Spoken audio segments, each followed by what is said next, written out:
चुनाव हरियाणा और जम्मू कश्मीर में, लेकिन इसकी गूंज अमेरिका से होते हुए हिंदुस्तान पहुंची है। अब वो कैसे, इसके लिए आप राहुल जी की ये बाइट सुन लीजिए। We will think of scrapping reservations when India is a fair place, and India is not a fair place. Now that creates a problem because there are many people who come from the upper caste, right? Who say, look, what have we done wrong? Right? Why are we being punished? And so then you think about increasing dramatically the supply of some of these things. You think about decentralizing power. You think about involving many more people in the governance of our country. America में George town university के छात्रों से बात करते हुए राहुल के इस बयान को सियासी जानकार ये मान रहे हैं कि ये कंफ्यूजन है। लेकिन ये तमाम बात करने से पहले यहाँ राहुल गांधी को लेकर एक बात करनी जरूरी है। राहुल गांधी कई बार विदेश जाते हैं, कई बार इंटरेक्शन करते हैं, लेकिन इस बार वो एलओपी बनने के बाद गए हैं, लीडर ऑफ ऑपोजिशन, और ये पद बहुत महत्वपूर्ण होता है। लोकतंत्र में विपक्ष सरकार को जब जब जरूरत पड़ती है आईना दिखाता है, जनता के मुद्दे उठाता है, जनता की आवाज उठाता है। इसलिए विपक्ष और नेता विपक्ष बहुत महत्वपूर्ण होता है। वो जो बात कहता है उसे जनता भी सुनती है, सरकार भी सुनती है। अब जो तमाम बातें कही गई हैं अमेरिका में, वो भी पूरी दुनिया में सुनी, और ये बात तारीफ काबिल है क्योंकि कई एक सेक्शन में राहुल गांधी के राजनीतिक तौर तरीकों की तारीफ भी हो रही है, आलोचना भी हो रही है। तारीफ इसलिए क्योंकि उन्होंने अभी कुछ महीनों में भारत जोड़ो यात्रा के बाद अपने तौर तरीके बदले हैं।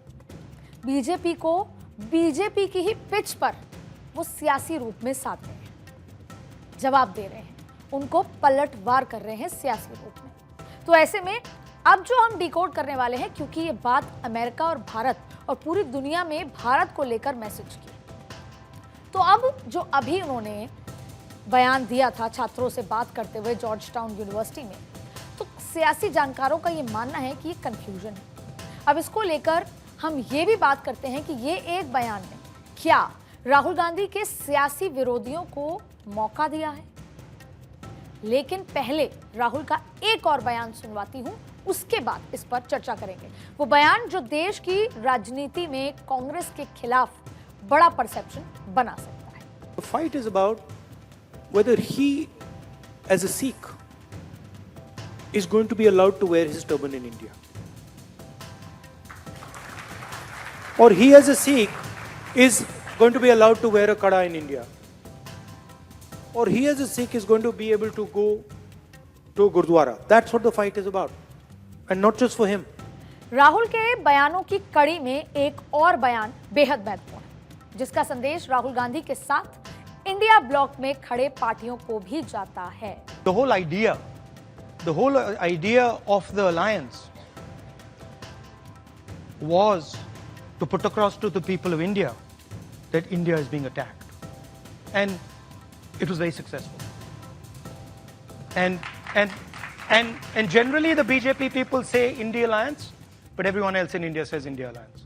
अब देखिए, राहुल गांधी के अमेरिका में दिए गए 3 बयान हमने इसलिए चुने क्योंकि इन बयानों के जो कीवर्ड्स हैं वो वैसे तो देश की सियासत को इम्पैक्ट देने की ताकत रखते हैं, लेकिन चुनावी राज्यों हरियाणा और जम्मू कश्मीर में भी इसका असर कम नहीं है, जाहिर तौर।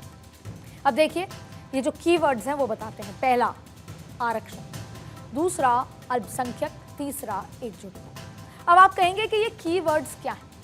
दरअसल देखिए, जब नरेंद्र मोदी 2014 में आए तब से लेकर अब तक 2 कीवर्ड्स पे बीजेपी की पॉलिटिक्स चली है और कामयाब भी हुई है। एक था परिवारवाद, दूसरा था भ्रष्टाचार।